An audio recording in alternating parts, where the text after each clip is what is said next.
नमस्तस्यै नमस्तस्यै नमस्तस्यै नमो नमः। महाराज जन्मेजय को देवी चरित्र सुनाते हुए कहते हैं, ब्रह्मा विष्णु कुबेर महेशा इंद्र सूर्य शशि सर्व जलेशा। जल के देवता सूर्य, चंद्र, इंद्र, महेश, कुबेर, विष्णु, ब्रह्मा और सर्वदेव शक्ति के अधीन है। गणपति आदि अनेक देव है, श्रद्धा युक्त लोक मानत है। 33 करोड़ देवी देवता। विशेषता देखो भारतवर्ष की, करोड़ों की संख्या में देवी और देव है और लोग विविध स्वरूप में उपासना करते हैं। उदारता देखो हमारे राष्ट्र की। परंतु भगवान वेदव्यास कहते हैं कि गणपति आदि अनेक देवों में अगर सर्वश्रेष्ठ कोई है तो केवल शक्ति है।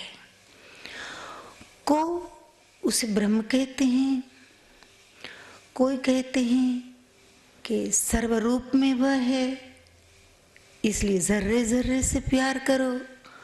कोई कहते हैं वह तो नित्य विभूति है, कोई कहते हैं जगत अनित्य है, खाओ पियो मौज करो। चारवाक जैसों ने ये भी कहा। सांख्य कहे सब ईश्वर रहता। सांख्य शास्त्र कहता है कि इस ईश्वर से सब कुछ रहित है, प्रकृति से उपजा यह रीता। केवल प्रकृति से ये जगत की उत्पत्ति हुई और प्रकृति में ही जगत विलीन होता है, जगत का लय होता है। परंतु ये महाराज जन्मेजय, मेरा अनुभव में कहता हूँ कि शक्ति सर्वोपरि है। शक्ति की वजह से यह ब्रह्मांड की उत्पत्ति, पालन, सर्जन और संहार यह सब होता है। सुनिए राजन, एक बार नारद के मन में संशय उत्पन्न हुआ। नारद के मन शंका व्यापी, किसने सारी सृष्टि स्थापी। नारद के मन में संशय हुआ कि सृष्टि की स्थापना किसने की, ये सृष्टि उत्पन्न कैसे हुई, इस सृष्टि के पीछे का राज क्या है, रहस्य क्या है, समझ में नहीं आता है। नारद जी पिता के पास जाते हैं, ब्रह्मा से पूछते हैं, पिताजी सृष्टि के पीछे का रहस्य क्या है, सृष्टि की स्थापना किसने की, आप मुझे समझाइए। ब्रह्मा कहे सुत अति कठिनाई। ब्रह्मा ने कहा, बेटा ये समझाना तो बड़ी कठिनाई की बात है, बड़ा कठिन प्रश्न है। एक बात याद रख, आज तक मुझे भी पता नहीं है, भले सृष्टि को मैंने उत्पन्न किया लेकिन ये उत्पत्ति कैसे हुई मैं नहीं कह सकता। विष्णु स्वयं भी पार न पाई, विष्णु स्वयं भी पार नहीं पा सके हैं। ब्रह्मा के मन में आज तक आश्चर्य है कि सृष्टि उत्पन्न कैसे हुई, मैं उपजा कैसे अरुकिम्बा। विष्णु के नाभि कमल में से मैं उत्पन्न हुआ, परंतु कैसे उत्पन्न हुआ, क्यों उत्पन्न हुआ। मन में एक प्रश्न हुआ कि मैं पंकज में पंकज पंका, मैं कमल में। आपने देखा होगा ऐसा चित्र कि विष्णु के नाभि कमल में से ब्रह्मा उत्पन्न हुए हैं, तो ब्रह्मा के मन में प्रश्न होता है कि मैं पंकज में पंकज पंका, मैं कमल में हूँ, कमल कीचड़ में है, पंख पृथ्वी के संगन शंका, तो कीचड़ पृथ्वी के संग है, पृथ्वी के कारण है, इसमें कोई शंका नहीं। परंतु बरु पृथ्वी नहीं, जल ही जल है, परंतु पृथ्वी कहीं दिखाई नहीं दे रही है, पानी ही पानी है चारों ओर। ये आदि अनादिकाल की एक कथा है कि ब्रह्मा के मन में प्रश्न हुआ कि बरु पृथ्वी नहीं, जल ही जल है। पहले पृथ्वी नहीं थी, केवल जल ही जल था। नारायण को कहते, विष्णु का एक नाम है नारायण। क्षीर सागर में परमात्मा पौधे हुए हैं। नार अयन, नार का अर्थ है पानी, पानी को ही जिसने घर बनाया, नार अयन, अयन यानी घर, अयन यानी निवास। तो पानी को ही जिसने अपना घर बनाया, जल में ही जो जी रहे हैं वो है नारायण। वैसे तो एक अर्थ में हम सब नारायण हैं, क्योंकि जल तत्व अगर शरीर में नहीं रहे तो हम नहीं जी सकते। वैसे तो पांचों तत्वों की जरूरत है, परंतु विष्णु केवल जल तत्व में रह रहे हैं। ब्रह्मा विचार करते हैं कि मैं पंकज में पंकज पंका, मैं कमल में कमल, कीचड़ में कीचड़ कीचड़, पृथ्वी के बिना संभव नहीं। पंक पृथ्वी, पंक यानी कीचड़, पंक पृथ्वी के संगन शंका, बरु पृथ्वी नहीं जल ही जल है, परंतु पृथ्वी तो कहीं दिखाई नहीं दे रही है। ये आदि अनादिकाल की बात है, जब जल में नारायण सोए थे और नारायण के नाभि कमल में से ब्रह्मा उत्पन्न हुए। तो ब्रह्मा सोचते हैं कि चारों ओर पानी ही पानी है, कैसा माया का यह बल है, ये माया का बल कैसा, कुछ समझ में नहीं आता है। तो ब्रह्मा नारायण से पूछते हैं। नारायण बोले, किसी को कहना मत, लेकिन ये रहस्य मैं भी नहीं जान पाया हूँ। चलो हम महादेव से पूछते हैं। तो निराकार ओंकार मूलम तुर्यम गिरा ज्ञान गोतीकमीशम गिरीशम करालम महाकाल कालम कृपालम गुणागार संसार पारम। न तो हम ऐसे सदाशिव महादेव के चरण में जाते हैं, विष्णु और ब्रह्मा, और शिव को पूछते हैं कि ये सृष्टि का राज रहस्य कुछ समझ में नहीं आता है। तब शिव बोले, भले लोग मुझे महादेव कहे, आप मेरी उपासना करो, लेकिन मुझे भी नहीं पता है कि पृथ्वी, ये सृष्टि उत्पन्न कैसे हुई। मैं संहारक भले हूँ, परंतु सृष्टि के पीछे का राज आज तक मैं भी नहीं जान पाया हूँ। अब क्या करें। ब्रह्मा विष्णु और महेश तीनों भगवती का स्मरण करते हैं। भगवती सुमिरी तीनहु देवा, प्रगति मात प्रिया महादेवा।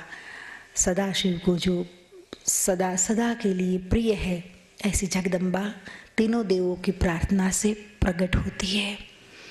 जब भगवती प्रकट होती है तब ब्रह्मा विष्णु महेश हाथ जोड़कर पूछते हैं कि ये सृष्टि के पीछे का राज क्या है, हम समझ नहीं पा रहे हैं। हमारी मति कुंठित हो गई है, ऐसा लगता है, हमारी समझ के परे की बात है। कृपया आप हमें समझाइए कि सृष्टि उत्पन्न कैसे हुई। भगवती ने कहा कि आपको यात्रा करनी पड़ेगी, आपको मेरे धाम तक जाना पड़ेगा, वहाँ जाकर शायद आप मुझे समझ लेंगे। ये एक आध्यात्मिक भाषा है, मैं ये कहूँगी, इसे समाधि की भाषा कह सकते हैं। साधारण मनुष्य नहीं समझ सकते हैं। देवी भागवत तो ऐसा कहता है, स्टोरी तो ऐसा कहती है कि भगवती दिन्यु दिव्य विमाना, भगवती ने ब्रह्मा विष्णु और महेश तीनों को एक दिव्य विमान दिया और कहा कि इस दिव्य विमान में बैठकर आप जाओ मेरे धाम। लेकिन समझने की बात है, ये दिव्य विमान क्या है, वो इस चर्म चक्षु से हम देख पाए, इस आंखों से देख पाए ऐसा विमान नहीं था, सूक्ष्म था और यात्रा करनी पड़ी ब्रह्मा विष्णु महेश को। इसका अर्थ यही है कि वह सूक्ष्म यात्रा है, यह सूक्ष्म विमान है, वह सूक्ष्म उड़ान है, वह स्पिरिचुअल फ्लाइंग है। हाँ, जो उड़ान है जो वो आध्यात्मिक उड़ान है। और ब्रह्मा विष्णु और महेश को भी एक स्पिरिचुअल जर्नी करनी पड़ती है। अगर वे लोग भी आध्यात्मिक यात्रा नहीं करें तो अधूरे हैं। शक्ति का रहस्य समझ नहीं पाएंगे। जब तक शक्ति का रहस्य नहीं समझ पाएंगे, शक्ति के स्वरूप को नहीं समझ पाएंगे, तब तक सृष्टि के रहस्य को भी नहीं समझ पाएंगे। ब्रह्मा विष्णु महेश दिव्य विमान में विराजित होते हैं और जगदम्बा के धाम की ओर प्रयाण करते हैं। ब्रह्मा विष्णु महेश दिव्य विमान में बैठकर विविध लोक और सृष्टि अनेक प्रकार के लोक और अनेक प्रकार की सृष्टियों का अनुभव करते हुए आगे बढ़ते हैं। देव विचित्र एक ते का, हमारे भीतर भी अनेक देवी देवताओं का वास है। आप जब ध्यान, मैं तो ध्यान मार्गी हूँ, मैं ढिंढोरा पीट कर दुनिया के सामने कहती हूँ कि ध्यान एक अंतिम उपाय है मनुष्य के परम शांति के जगत में प्रवेश करने के लिए। अंतिम उपाय है ध्यान। जब तक ध्यान में नहीं उतरेंगे तब तक स्वयं को तो क्या, इन पुराणों को भी पूरी तरह से आप नहीं समझ पाएंगे। स्वयं को समझना तो दूर की बात है। तो विषय की ओर आइए। विविध लोक अरु सृष्टि अनेका, देव विचित्र एक ते एका। हमारे भीतर भी अनेक देव है। सूर्य भी हमारे भीतर है, चंद्र भी हमारे भीतर है, यम भी हमारे भीतर है, परंतु मनुष्य नहीं समझ सकता है। खैर, ब्रह्मा विष्णु और महेश घूमते फिरते फिरते फिरते फिरते फिर बहु सुधा सिंधु पहीं आए। घूमते घूमते घूमते अमृत का सागर है, अमृत के सागर के निकट आते हैं। मैं कहती हूँ साधक भी जब साधना करता है तब धीरे धीरे धीरे धीरे उसको अनुभव होता है अमृत सागर का, जहाँ मृत्यु का अनुभव नहीं है, केवल जीवन ही जीवन है, जिसे हम डिवाइन लाइफ कह सकते हैं। फिर बहु सुधा सिंधु पह आए, धाम मणि द्वीप सुंदर पाए। मणि द्वीप, वहाँ एक द्वीप है, मणियों का द्वीप है, मणियों से मढ़ा हुआ, मणि ही मणि वहाँ है, जैम ही जैम से। तो धाम मणि द्वीप सुंदर पाए, सुंदर मणिद्वीप धाम का दर्शन होता है ब्रह्मा विष्णु और महेश को। मणिद्वीप धाम का वर्णन मैंने कुछ यूँ किया है कि शिव लोक विष्णु लोक ब्रह्मलोक से उत्तम। मैं कहती हूँ वह मणिद्वीप धाम कहीं बाहर नहीं है, आपके भीतर ही है। और आपके भीतर जो जगमगाहट है, आपके भीतर कुछ चमक रहा है, आपके भीतर वो परमात्मा का नूर, जिसे सूफी संत अल्लाह का नूर बोले, या शिव भक्त शिव का तेज बोले, या शक्ति भक्त शक्ति की तेजस्विता बोले, जो कुछ भी उसे नाम दो, परंतु भीतर जो अमृत सागर के निकट में जो मणिद्वीप धाम है, लोक है, शक्ति का परम लोक जो है, वह सब लोकों से उत्तम है। तो शिवलोक, बड़ी प्यारी बात है कि शिवलोक विष्णुलोक ब्रह्मलोक से उत्तम, तीनों लोक से ये उत्तम है। और मैं कहती हूँ बाहर कितने भी लोक हो, दिव्य हो, क्या काम के, भीतर परम शांति के लोक को, परम शक्ति के लोक को, महाशक्ति के लोक को, समाधि के लोक को जब तक नहीं पा लिया तब तक सब लोक फीके हैं, अर्थहीन है। मैं कहूँगी शिवलोक विष्णुलोक ब्रह्मलोक से उत्तम, सर्वलोक श्रेष्ठ मणिद्वीप धाम सोहत है। सर्वलोक श्रेष्ठ, सर्वलोकों में श्रेष्ठ, सर्वलोक श्रेष्ठ मणिद्वीप धाम सोहत है। पूर्ण निराधार, पूर्ण निराधार है, किसी का भी आधार नहीं है, पूर्ण निराधार। मैं तो ये कहूँगी किसी के आधार की उसे ज़रूरत नहीं है। पूर्ण निराधार, अखिल जगत आधार रूप, फिर भी अखिल ब्रह्मांड का जो आधार है, पूर्ण निराधार, अखिल जगत आधार रूप अमृत सागर में रेत रत्न समझावत है। अमृत सागर है निकट में और वहाँ की रेत रत्न जैसी चमक रही है, रेत रत्न समझावत है। अष्टादश दुर्ग लोह कांस्य ताम्र फौलादी, 18 किला है, और 18 किले जो है उन किलों का वर्णन किया है। अष्टादश दुर्ग लोह कांस्य ताम्र फौलादी पित्तल पंचलोह पुखराज सोना रजत है। वो 18 दुर्ग जो है, 18 किले जो है, वो सारे किले अलग अलग धातु के हैं। मणिद्वीप धाम जगदम्बा का जो धाम है, उस धाम 18 किले से घिरा हुआ है। तो वो दुर्ग जो है, किला जो है, वह लोह कांस्य ताम्र फौलादी पित्तल पंचलोह पुखराज सोना रजत है। माणिक गोमेद हीरे वैदुर्य इंद्रनील, माणिक गोमेद हीरे, माणिक गोमेद हीरा वैदुर्य मणि इंद्रनील मोती मरकत प्रवाल रत्न युक्त मोत है। मोती मरकत प्रवाल रत्न युक्त मोहत है। मैं कहूँगी कि ये तो सब वर्णन आया है पुराणों में, एक पुराण की भाषा है, बिल्कुल प्रतीकात्मक है, उसे समझना इतना आसान नहीं। और अगर लोगों ने समझ लिया होता तो इतने पुराणों की कथा होती है, पृथ्वी स्वर्ग बन जाती। लेकिन साधारण मनुष्य इसे समझ नहीं सकता और साधारण अर्थ लगा लेता है।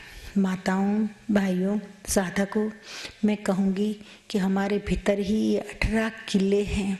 और मैंने तो एनाटॉमी फिजियोलॉजी का पूरा अभ्यास किया है, तो मैं कहूँगी कि हार्ट के लेयर्स, स्टमक के लेयर्स, गर्भाशय के लेयर्स, ब्रेन के लेयर्स, ये सारे महत्वपूर्ण जो लेयर्स है जिसके भीतर वो जगदम्बा की शक्ति काम कर रही है, इच्छा शक्ति, क्रिया शक्ति, ज्ञान शक्ति, ये तीनों महत्वपूर्ण शक्ति को नाम दिया है अलग अलग, इच्छा शक्ति, क्रिया शक्ति और ज्ञान शक्ति।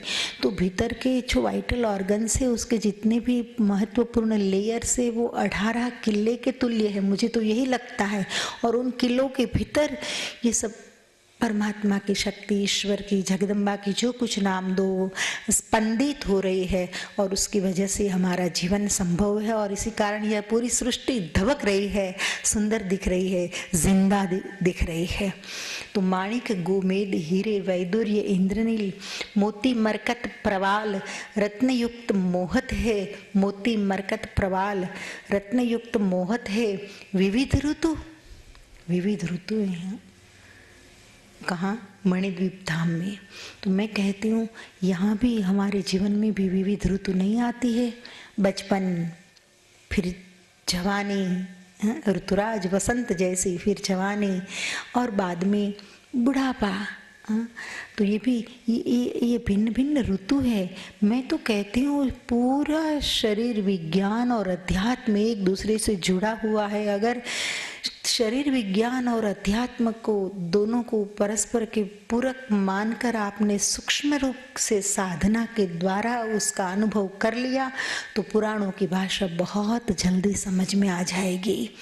तो मोती, मरकत, प्रवाल, रत्नयुक्त मोहत है।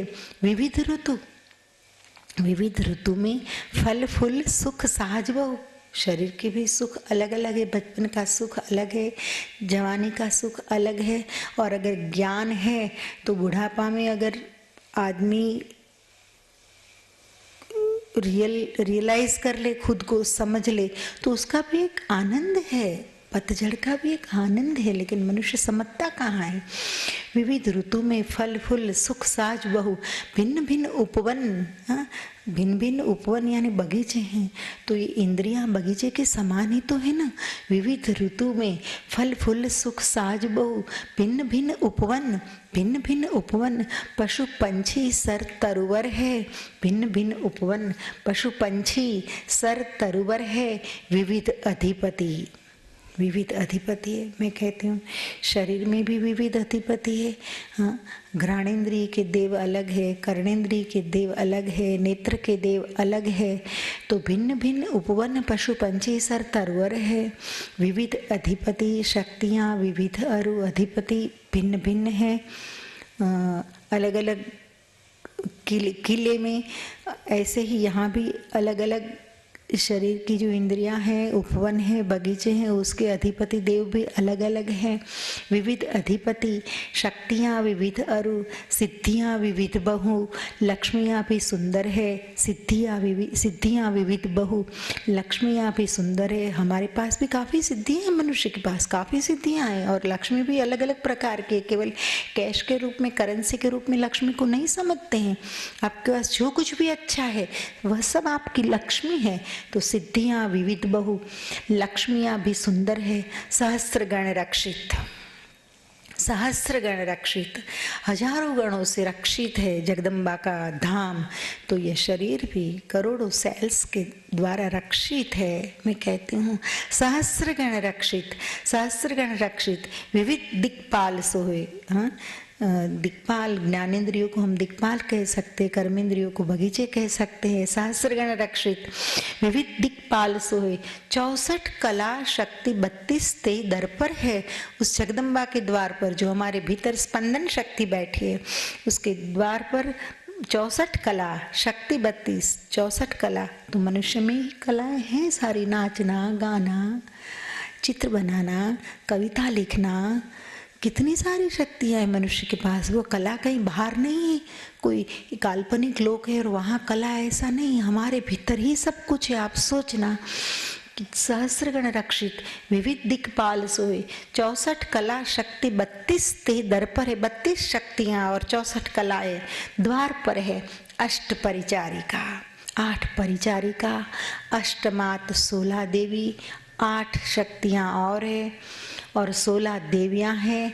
अंत में मणिद्वीप धाम शुभ ऊपर है और इस सब के बाद मणिद्वीप धाम सबके ऊपर है। अंत में मणिद्वीप धाम शुभ ऊपर है। मणिद्वीप धाम में चिंतामणि गृह सो है। मणिद्वीप धाम में चिंतामणि गृह है। जगदम्बा का जो अंतःपुर है, इसके पहले का सब वर्णन है और आगे क्या क्या ये सब बता देते हैं और कहते हैं कि मणिद्वीप धाम में चिंतामणि गृह सोए। चिंतामणि, चिंतामणि का अर्थ क्या है? मैं कहती हूँ चिंतामणि हमारे पास ही है। मीरा कोई पागल नहीं हो गई थी कि कहा कि राम रतन धन पायो, पायो जी मैंने राम रतन धन पायो, मैंने रत्न रूपी धन पा लिया है। मतलब वैसे तो राम नाम रत्न है, परंतु साधन तो शरीर ही है ना। अगर मनुष्य नहीं है तो ईश्वर की उपासना कौन करेगा? ईश्वर की धारणा आई कहाँ से? मनुष्य की वजह से। तो बड़े भाग मानुष तन पावा, सुर दुर्लभ सदग्रंथ निगावा, साधन धाम मोक्ष करि द्वारा, पाई न जहीं परलोक सवारा। एनीवे, अंत में मणिद्वीप धाम शुभ ऊपर है। मणिद्वीप धाम में चिंतामणि गृह सोए। मणिद्वीप धाम में चिंतामणि गृह है। चिंतामणि का अर्थ क्या है? वैसे अलग अलग प्रकार के मणि शास्त्र ने बताए हैं कि चंद्रकांत मणि, सूर्यकांत मणि, पारस मणि, चिंतामणि, स्यमंतक मणि से, और हर मणि का प्रभाव अलग अलग है कि पारस मणि लोहे को स्पर्श करती है तो सोना बन जाता है। चंद्रकांत मणि जहाँ होता है वह चंद्र जैसा प्रकाश देता है। सूर्यकांत मणि जहाँ होता है वह सूर्य जैसा प्रकाश देता है। तो ये सब मणियों का भिन्न भिन्न प्रभाव है। तो वैसे ही चिंतामणि का प्रभाव क्या है? चिंतामणि मनुष्य के पास होगा तो जैसा चिंतन करेगा ना वैसा फल उसे प्राप्त होगा। माताओं भाइयों, मैं आपको कहती हूँ कि बाहर कहीं चिंतामणि ढूंढने मत जाना। चिंतामणि के लिए कोई साधु बाबाओं के पीछे मत पड़ना, चमत्कारों की बातों में मत आना। चिंतामणि आपके पास ही है। मनुष्य देह आपको मिला है। आप जो चिंतन करें ऐसी सिद्धियां आप प्राप्त कर सकते हैं, लेकिन मनुष्य का चिंतन दरिद्रतापूर्ण है। 2 बातें हैं, सावधान होकर सुनना। एक तो चिंतन दरिद्रतापूर्ण है, या दूसरा निरर्थक बातों में मनुष्य चिंतामणि फेंक देता है, मानव जन्म को खो देता है। मनुष्य देह को सही अर्थ में प्राप्त करने पर भी वह यथार्थ नहीं कर सकता। मनुष्य जीवन को यथार्थ नहीं कर सकता। 2 उदाहरण मुझे याद आते। एक तो सोच दरिद्रतापूर्ण। एक लकड़ी काटने वाला था, दिन भर लकड़ी काटता था, थक जाता था। एक बार सच्चे दिल से भगवान को याद कर लिया, हे भगवान अगर तू कहीं है तो मुझे मिल जा। लोग कहते हैं कि भगवान है। भगवान प्रसन्न हो गए, मांग मांग। भगवान प्रसन्न हो गए, आश्चर्य की बात है। मैंने तो यूं ही बात कर ली थी और आ गए भगवान, अब क्या मांगू। उसने कहा कि 2 हाथ से लकड़ी काटता हूँ, पेट भरता नहीं है, ऐसा करो परिवार का अच्छी तरह से भरण पोषण हो पाए, इसलिए भगवान आप मुझे 4 हाथ दे दो तो मैं 4 हाथ से लकड़ी काटूंगा तो सुखी हो जाऊंगा। थोड़ा ये दरिद्रतापूर्ण सोच है। अगर वो चाहता तो भगवान के पास कुछ भी मांग सकता। भगवान क्या नहीं दे सकते? 14 ब्रह्मांड का राज्य भी दे सकते परमात्मा। उसकी कृपा हो तो सब कुछ हो सकता है। लेकिन कुछ लोग ऐसे होते हैं कि भगवान प्रसन्न हो जाए तो भी कहते हैं कि 2 नहीं 4 हाथ से मैं लकड़ी काटूं। इसे दरिद्रतापूर्ण सोच कहते हैं। लोग इसमें ही जी रहे हैं। और दूसरी बात, दूसरा एक दृष्टांत देना है। मैं कहती हूँ ना कि मनुष्य देह हीरा है, चिंतामणि है, परंतु आदमी उसे खो देता है निरर्थक बातों के पीछे, गंवा देता है। मत गंवाना। एक चरवाहा था, भरवाड़ बोलते हम काठियावाड़ी भाषा में। एक चरवाहा था। चरवाहा वृक्ष के नीचे सोया था। भेड़ बकरियां चर रही थी। बच्चे ने कहा था, पिताजी मेरे लिए छोटे छोटे गोल गोल पत्थर ले आना खेलने के लिए। बोले, जरूर ले आऊंगा बेटा। भेड़ बकरियां चर रही थी। चरवाहे ने कुछ पत्थर चुने। उस पत्थर में चिंतामणि भी आ गया था। और चिंतामणि की यह खूबी कहो या क्षति कहो, पत्थर जैसा ही लगता है मणि। मणि और पत्थर में देखने में फर्क नहीं होता, गुण में फर्क होता है। बहुत सारे लोग जा रहे हो रास्ते में, सब लोग आदमी लगते हैं, फिर भी संत और शैतान। देखने में ज्यादा भेद नहीं होता, गुणों में भेद होता है। चरवाहे ने कुछ पत्थर चुने अपने बेटे को खेलने के लिए। उस पत्थरों में चिंतामणि भी आ गया था। घटना यूं घटी कि उसी क्षण एक राजा वहां से निकला। राजा तो राजा होता है, इतना बड़ा राजा है तो महल भी होगा, महल का सुख भी होगा। मुझे ऐसा महल मिल जाए तो बात बन जाए। उसके पास चिंतामणि था। चिंतामणि के प्रभाव से तुरंत महल खड़ा हो गया। चरवाहा की समझ में कुछ नहीं आया। चरवाहा तो बाग बगीचा, सुंदर महल, मखमल के गलीचे, स्वर्ण का पलंग, सो गया पलंग पर। पाची की थी ना, बच्चे के लिए पत्थर इकट्ठे किए थे जिसमें चिंतामणि भी था। वो चिंतामणि के प्रभाव से चिंतन किया ऐसा प्राप्त हुआ था, वो जेब में था। शाम होने आई। बगीचे में पंछी वृक्ष पर आने लगे, घोंसले पर आने लगे अपने बच्चों के पास। तो आवाज आने लगी चिड़ियों की। और जैसे ही आवाज आई, चरवाहे की नींद खुली, देखा तो खुद महल में है। उसे गुस्सा आया कि अरे इतना सुंदर महल मुझे आराम करने को मिला है और ये चिड़िया आवाज कर रही है, चल मैं उड़ाता हूँ। तो जेब में जो पत्थर थे सब पत्थर निकाले और फेंके चिड़ियों को उड़ाने के लिए। जैसे चिड़िया उड़ी, पत्थर फेंके, वैसे धम सा गिरा और पैर के नीचे। कहाँ गया महल पता नहीं। चिंतामणि पत्थरों के साथ गया चिड़ियों को उड़ाने के लिए, महल भी गया। तात्पर्य ये कहने का, दो बात याद रखे। एक तो मनुष्य की सोच दरिद्रतापूर्ण है कि दो हाथ से नहीं, चार हाथ से लकड़ी काटो। भगवान को भी इतना ही मांगेंगे, भगवान मिल जाएंगे तो भी इतना ही कहेंगे कि दो हाथ नहीं, चार हाथ से लकड़ी काटो। और दूसरा, चिंतामणि मनुष्य देह रूपी मणि जो हाथ में आया है, उस मणि का मूल्य समझ नहीं पाता। अचानक आया, अचानक खो देता है।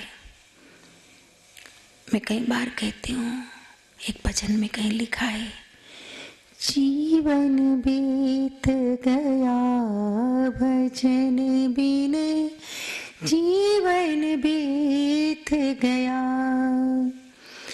माटी की माया में पड़ कर, माटी की माया में पड़ कर, देह हवेली पर तू चढ़ कर, देह हवेली पर तू चढ़ कर, ब्रह्म से दूर गया भजन बिने, ब्रह्म से दूर गया भजन बिने, जीवन बीत गया, जीवन बीत गया भजन बिने, जीवन बीत गया।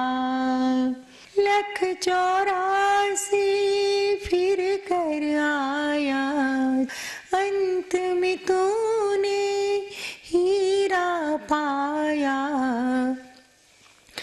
अंत में तूने हीरा पाया, फिर सुध बिसर गया भजन बिन, फिर सुध बिसर गया भजन बिन, जीवन बीत गया, जीवन बीत गया भजन बिन, जीवन बीत गया, जीवन बीत गया भजन बिन, जीवन बीत गया। कहने का तात्पर्य ये कि इस रत्न को पाकर सुध मत बिसर जाना, और सोच कभी दरिद्रता पूर्ण मत रखना। आप ब्रह्म हैं, आप भगवान हैं, आप शक्ति है, शक्ति कहीं बाहर नहीं है, आपके भीतर है। यात्रा करो, ध्यान रूपी दिव्य विमान में उड़ो, समाधि रूपी शक्ति का अनुभव हो जाएगा। अर्थघटन इतना ही करना है। माताओं भाइयों, सहस्र गण रक्षित मणिद्वीप धाम का वर्णन चल रहा है। Come to the point.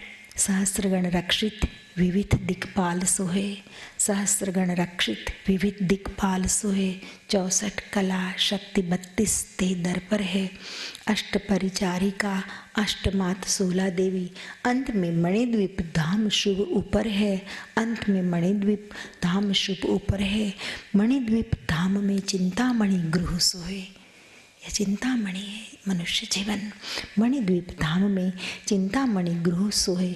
चौथे मौक्तिक मंडप अम्बा विराजी, इसमें 4 मंडप है इसमें भी, और मौक्तिक मंडप, हाँ, मोती के मंडप में अम्बा विराजी है।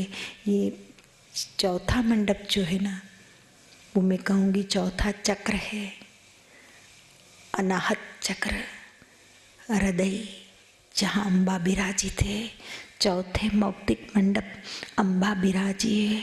अमृत रस नदियाँ, कस्तूरी सुवास, बीच अमृत रस की नदियाँ बह रही है और कस्तूरी की सुवास। लेकिन मृग जैसा आदमी भटकता है। कस्तूरी कुंडल बसे मृग ढूंढे बन माही, कस्तूरी कुंडल बसे मृग ढूंढे बन माही। अपने भीतर से ही सुगंध आ रही है, परंतु मृग भटक रहा है। ऐसे ही आदमी की स्थिति है। सुवास तो भीतर से आ रही है, परंतु पता नहीं, सजगता नहीं, और भागता फिरता है मंदिर मस्जिदों में। मैं कहती हूँ, मंदिर में जाने वालों, तुम खुद भी तो एक मंदिर हो। मंदिर में जाने वालों, तुम खुद भी तो एक मंदिर हो। पत्थर में बैठा है प्रभु, तो तुम तो कितने सुंदर हो। पत्थर में बैठा है प्रभु, तो तुम तो कितने सुंदर हो। अमृत रस नदियाँ कस्तूरी सुवास बीच, अमृत रस नदियाँ कस्तूरी सुवास बीच, 10 सोपान युक्त पलंग सहज साजी है। 10 सोपान युक्त पलंग सहज साजी है। विष्णु रुद्र ब्रह्मा 10 सोपान, ये 10 सोपान युक्त पलंग है और ऊपर जगदम्बा विराजित है। 10 सोपान क्या है? यम, नियम, आसन, प्राणायाम, प्रत्याहार, धारणा, ध्यान, समाधि, ये 8 सोपान है। और समाधि में भी निर्बीज सोपान, ये 9वां सोपान है। और 10वां सोपान है कुछ भी नहीं, कुछ भी नहीं, समाधि से भी पर की अवस्था। तो 10 सोपान युक्त, 10 सोपान युक्त पलंग सहज साजी है। 10 सोपान युक्त पलंग सहज साजी है। मैं कहूँगी बुद्ध की भाषा में कि शून्य अवस्था, महाशून्य, महाशून्य। 10 सोपान युक्त पलंग सहज साजी है। विष्णु रुद्र ब्रह्मा और ब्रह्म 4 पाए बने। उसके पलंग के 4 पाए कौन कौन से हैं? विष्णु रुद्र ब्रह्मा और ब्रह्म, उसका तो पाए है, वो तो आधार बन जाते हैं। सोचिए आप, विष्णु रुद्र सेवा में लग जाते हैं, ब्रह्मा विष्णु महेश सब सेवा में लग जाते हैं उस जगदम्बा के। विष्णु रुद्र ब्रह्मा और ब्रह्म 4 पाए बने। मध्य आधार सदाशिव बनी राजी है। मध्य आधार सदाशिव बनी राजी है।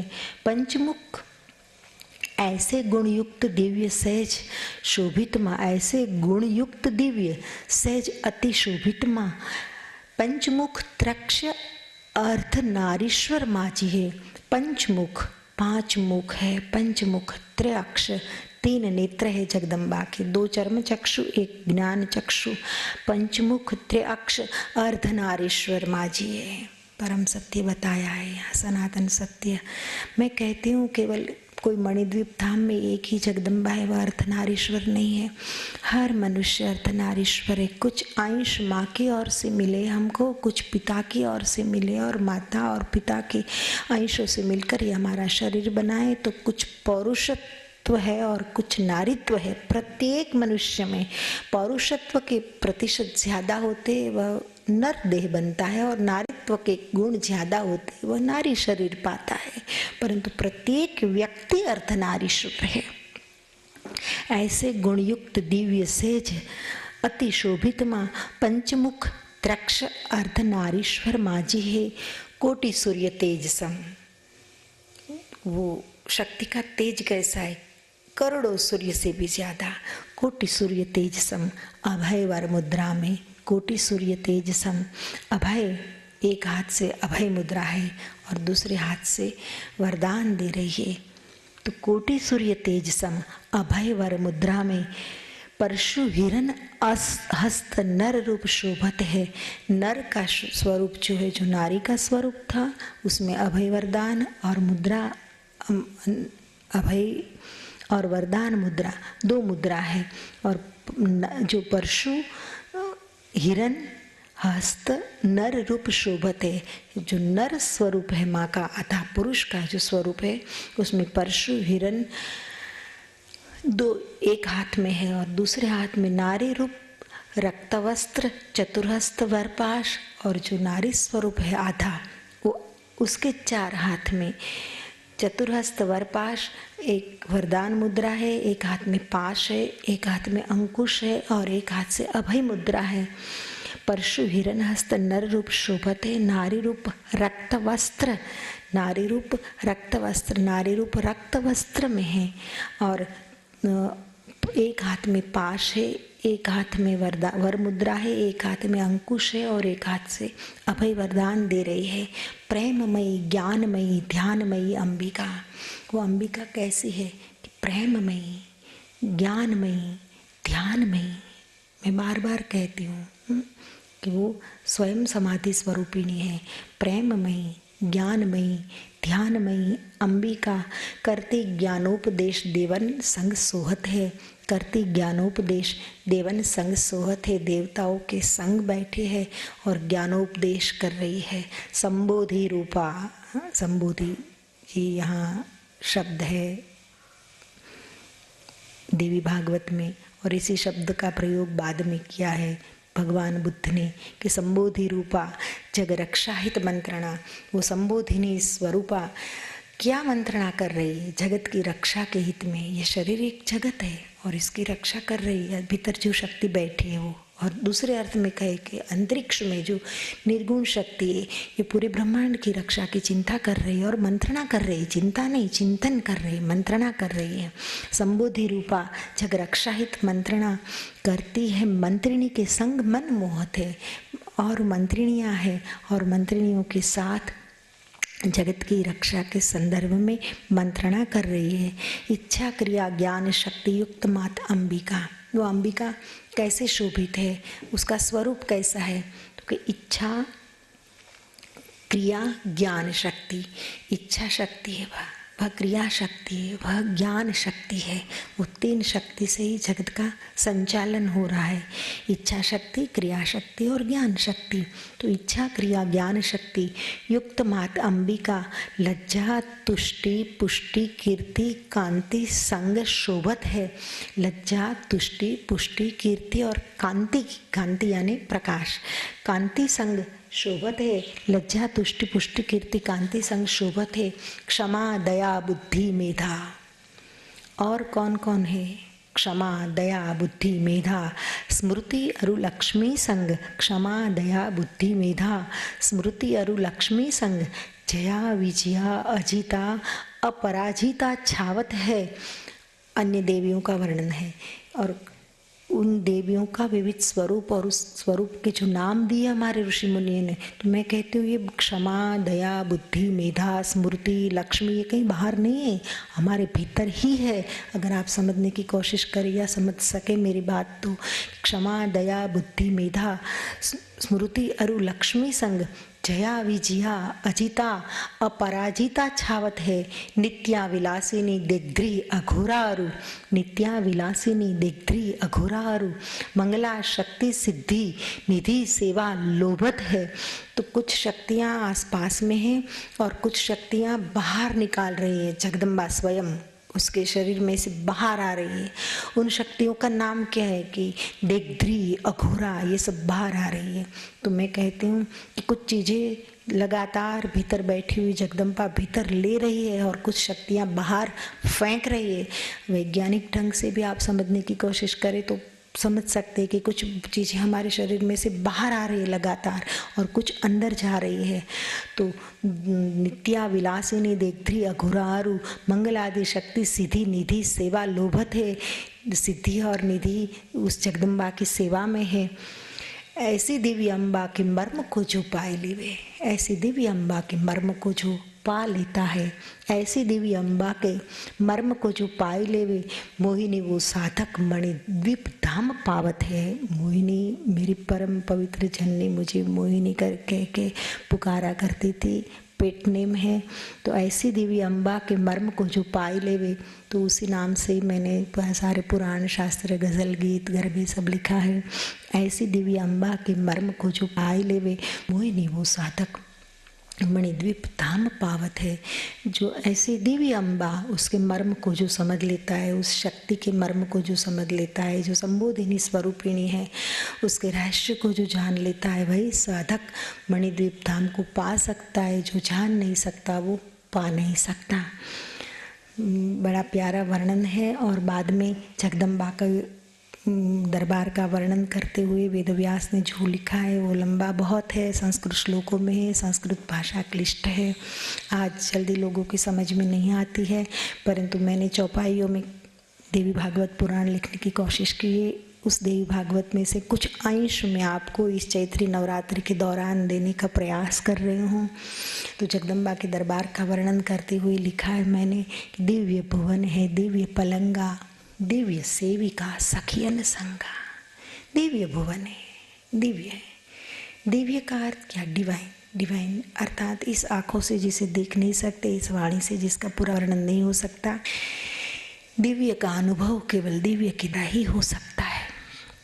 तो दिव्य भुवन है, दिव्य पलंगा, दिव्य सेविका सखियन संगा। भुवन दिव्य है, पलंग भी दिव्य है, सेविकाएं भी दिव्य है और उसकी सखियां भी दिव्य है। दिव्य देह बहुदिव्य सिंगारा, शरीर भी दिव्य है उसका और उसका सिंगार भी दिव्य है। स्वाभाविक है, जो स्थूल नहीं है उसका सिंगार स्थूल नहीं होगा। दिव्य देह बहु दिव्य सिंगारा, दिव्य आयुध दिव्य रूप धारा। आयुध भी दिव्य है, उसके हाथ में जो अस्त्र शस्त्र है ये भी दिव्य है और स्वरूप भी दिव्य है। सहस्त्र मुख कर नेत्र सहस्रा, पुरुष सुक्त को याद करो। सहस्त्र शीर्षा पुरखा सहस्राक्ष जो कहा है, तो यही यहाँ बात है कि सहस्त्र मुख कर नेत्र सहस्रा। जगदम्बा के हजारों मुख है, हजारों नेत्र है, हजारों कर है, हजारों हाथ है, मतलब कर यानी हाथ। सहस्र मुख कर नेत्र सहस्रा, सहस्र रवि शशि तेज सुनिश्रा। और हजारों सूर्य और चंद्र की जैसा अद्वितीय माँ का तेज है। ते ही भगवती भुवनेश्वरी माता, वही भगवती माता भुवनेश्वरी है। इस भुवन की ईश्वरी, देह भुवन कहो या 14 भुवन कहो, इसकी परम ईश्वरी परमेश्वरी माता ते ही भगवती भुवनेश्वरी माता। महाविद्या माया जगत रहता, वही महाविद्या है, वही महामाया है, वही जगत की तारने वाली है। तो और जब ब्रह्मा विष्णु महेश इस दिव्य भुवन, दिव्य पलंग, दिव्य सेविका, दिव्य सखियों के संग माता भुवनेश्वरी का दर्शन करते, तब अचानक विष्णु को याद आता है। तब विष्णु को सुमिरन आया, क्षीर सागर यही मात झुलाया। मैं जब छोटा था, मैंने कहा था आपको, कल कहा था कि क्षीर सागर में जगदम्बा स्वयं लोरियाँ गा रही है विष्णु की, और लोरियों में वेद सुना रही है। एक वचन में वेद सुनाया, सर्व खल्वमिद मेवाहम नान्य दस्ती सनातनम। ये जो बताया था, ये अचानक भगवान विष्णु को याद आता है कि सहस मुख कर नेत्र सहस्रा, अनेक रूप में 21 मूर्ति का स्वरूप धारण करके यही जगदम्बा ने मेरी लोरियाँ गाई थी, और लोरियों में मुझे कहा था, तो शुद्ध है, तो बुद्ध है, तो ज्ञान स्वरूप है, विश्व के कल्याण के लिए तेरा अवतार है, और तेरे अस्तित्व के पीछे का राज मैं हूँ। मेरी शक्ति की वजह से विष्णु तुझे अवतार लेने पड़ते हैं और आगे बहुत सारे कार्य करने हैं। तब विष्णु को सुमिरन आया, क्षीर सागर यही मात झुलाया। इसी माता ने मुझे वटस्य पत्रस्य पुटे शयानम, वटपत्र में महाप्रलय के समय मैं शयन कर रहा था जल की तरंगों के ऊपर। इसी शक्ति की वजह से मेरा अस्तित्व था, और आज इसी शक्ति की वजह से मेरा अस्तित्व है। पहुंच तो गए, बहुत निकट पहुंच गए, लेकिन निकट पहुंचना और पूर्ण रूप से सानिध्य प्राप्त करना, इसमें फर्क है। बड़ी प्यारी बात है। जैसे ही प्रवेश करने जाते हैं चौथे मंडप में, जहाँ अम्बा विराजे, दूर से ब्रह्मा विष्णु महेश को दर्शन हुआ। जैसे प्रवेश करने जाते, वैसे ही रक्षिणी जो है, कुछ देवियाँ खड़ी थी, ब्रह्मा विष्णु महेश को रोकते हैं, रुक जाओ, आगे नहीं जा सकते।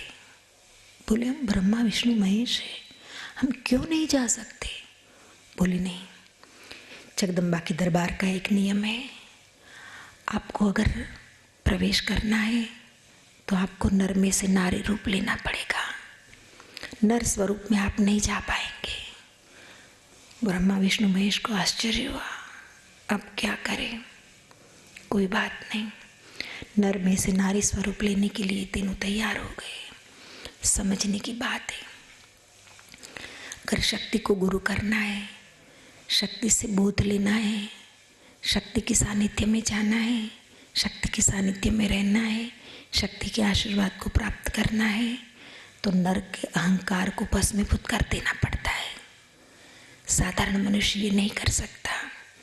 ब्रह्मा विष्णु महेश ने सोचा हम यहाँ तक पहुँचे, और अगर हमारा अहंकार खड़ा रह गया, बीच में खड़ा हो गया अगर हमारा अहंकार, तो माँ के आशीर्वाद को प्राप्त नहीं कर पाएंगे। यहाँ तक पहुँचने के बाद भी हमको वापस लौट जाना पड़ेगा। लेकिन तीनों समझदार थे, सच्चे साधक थे, तीनों सावधान हो गए। मंजूर है हमको नर में से नारी का स्वरूप ग्रहण करना। माताओं, भाइयों, साधकों, मैं ये कहना चाहती हूँ, बात के मर्म को समझना, मर्म को जानना, यही बड़ी बात है। कथा तो सब लोग कर देते हैं। नर में से नारी रूप धारण करना, और नारी रूप धारण करने के बाद ही जगदम्बा के दरबार में प्रवेश मिलेगा, इसका अर्थ ये नहीं है कि नारी के कपड़े पहन लेना। तो वस्त्रों से क्या है? कहने का तात्पर्य ये है कि अहंकार ये प्रतीक है, नर अहंकार का प्रतीक है। अहंकार को गिरा देना पड़ेगा अगर शक्ति से आशीर्वाद प्राप्त करना है, शक्ति का सानिध्य प्राप्त करना है। तो जब तक अहंकार आपको रहा, तब तक आप प्राप्त नहीं कर पाएंगे आशीर्वाद। और दूसरा, जब तक भेद रहा, अभेद स्थापित नहीं हुआ जब तक, तब तक आप शक्ति के सानिध्य में नहीं रह सकते। नर और नारी का भेद नहीं वहाँ रहना चाहिए। इसका अर्थ इतना ही करना है, केवल नारी के कपड़े पहन लिए तो नारी बन गया, ऐसा नहीं। अहंकार को गिरा दिया, ईगोलेसनेस। तो यहाँ ब्रह्मा विष्णु और महेश नर में से नारी का रूप धारण किया। तीनों ने देवी सन त्रिदेव सब गयऊँ, जब गयऊँ देवी के सानिध्य में जब त्रिदेव पहुँचे, देवी सन त्रिदेव जब गयऊँ, तुरत ही नारी रूप सब भयऊँ, परिवर्तित हो गए। मैं ये भी नहीं कहती हूँ कि आयास प्रयास किया, आयास प्रयास से तो ओढ़ना पड़ता है। जगदम्बा के दरबार में व्यवस्था ही ऐसी थी कि अगर आप प्रवेश करना चाहते हैं तो आप परिवर्तित हो जाएंगे, नहीं प्रवेश करना चाहते हैं वापस लौट जाओ। तो तुरत ही नारी रूप सब भयो, वहाँ तक जो पहुँच गया एक बार, उस स्पंदन शक्ति का एक बार जिसे अनुभव हो गया, उस कुंडलिनी का अनुभव हो गया, कुंडलिनी जागृत हो गई जिसकी, तुरंत रूपांतरण परिवर्तन सहजता से हो जाएगा। तीनों स्तुति करी बारंबार तीनों देव जगदम्बा की स्तुति करते हैं। भय गदगद मन प्रेम अपारा, गदगदित हो जाते हैं माँ को मिलकर। और क्या और होगा ही क्या, समाधि की अवस्था में जब आप पहुँच जाएंगे। और इससे भी आगे महाशून्यता, कुछ भी नहीं, कुछ भी नहीं। वहाँ आप पहुँच जाएंगे तो अश्रु बहेंगे, मूर्छित हो जाएंगे, मौन हो जाएंगे और प्रसन्न हो जाएंगे, नाचेंगे, गाएंगे, झूमेंगे, झुकेंगे। और क्या हो पाएगा, और कुछ नहीं होगा, यही कुछ होगा। तो भय गदगद मन प्रेम अपारा, गदगदित हो गए और हृदय में अपार प्रेम है। स्तुति करते हैं तीनों देव जगत जननी जगदम्बा की। नमः परम प्रकृति विधात्री देवी सद्रूपी तु वृद्धि सिद्धि सुकृति त्रिनेत्री त्वां नमो नमः, त्रिनेत्री त्वां नमो नमः। तु शांति दातु काम दातु सच्चिदानंद दा संसार योनि सर्वदा भुवनेश्वरी नमो नमः, भुवनेश्वरी नमो नमः। नमः परम प्रकृति, हे परम प्रकृति आपके चरणों में नमस्कार हो। विधात्री देवी सद्रूपी, हे विधात्री, हे सत्स्वरूपिणी, तो वृद्धि सिद्धि सुकृति त्रिनेत्री त्वां नमो नमः। हे त्रिनेत्री आपके चरणों में हमारा नमस्कार है। तू शांति दा, तू काम दा, तू सच्चिदानंद दा, तू शांति देने वाली, मनोकामना पूर्ण करने वाली, सच्चिदानंद स्वरूपिणी, संसार योनि पूरे संसार को जन्म देने वाली, सर्वदा भुवनेश्वरी नमो नमः। ऐसी सर्वदा संसार को उत्पन्न करने वाली हे भुवनेश्वरी आपके चरण में हमारे नमस्कार हो।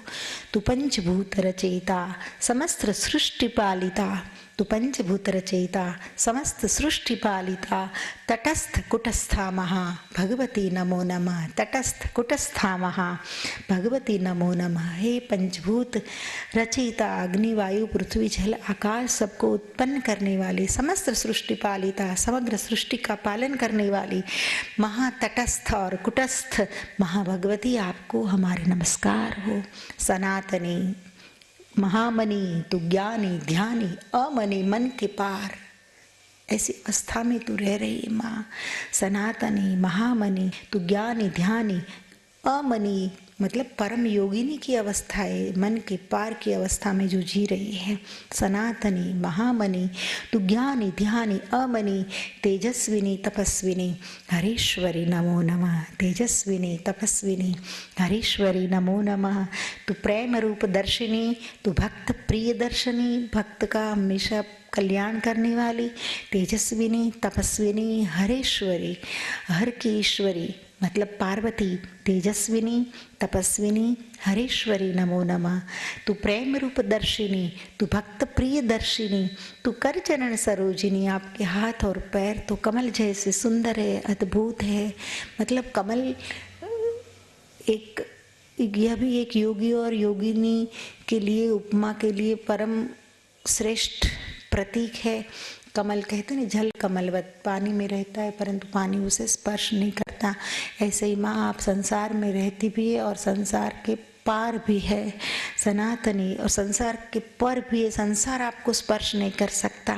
तू प्रेम रूप दर्शिनी, तू भक्त प्रिय दर्शिनी, प्रेम रूप दर्शिनी, तू भक्त प्रिय दर्शिनी, तू कर चरण सरोजिनी प्रभाविता नमो नमः, तू कर चरण सरोजिनी प्रभाविता नमो नमः। और माँ हमको ऐसे आशीर्वाद दे कि पुत्र भाव से रहे, पुत्र भाव से भजे रहे प्रीति सदा सदा। हम पुत्र भाव से आपका भजन करें हमेशा। हमारा अहंकार कभी ना आए। ब्रह्मा विष्णु महेश कहते हैं कि विष्णु कहते कि मैं पालक हूँ, ऐसा अहंकार कभी ना आए। ब्रह्मा कहते कि मैं सृष्टा हूँ, ऐसा अहंकार कभी ना आए। और शिव कहते कि मैं संहारक हूँ, ऐसा अहंकार कभी हम में ना आए। पुत्र भाव से भजे माँ, हम आपका हमारे ऊपर सदा वात्सल्य बरसता रहे और हम पुत्र भाव से आपको भजे। आपके चरण में हमेशा हमेशा के लिए हमारा प्रेम रहे, प्रीति रहे, पुत्र भाव से रहे, पुत्र भाव से भजे रहे प्रीति सदा सदा। वात्सल्यदा मोहिनी मुक्तिदा नमो नमः। वात्सल्यदा मोहिनी मुक्तिदा नमो नमः। हे वात्सल्यदायिनी, हे मोहिनी, हे मुक्तिदा, हे महामाया, आपके चरण में हमारे नमस्कार हो। फिर क्या हुआ, कल सत्संग करेंगे। आज यहाँ मैं मेरी वाणी को विराम देती हूँ। महारीश्वरी का नमस्कार।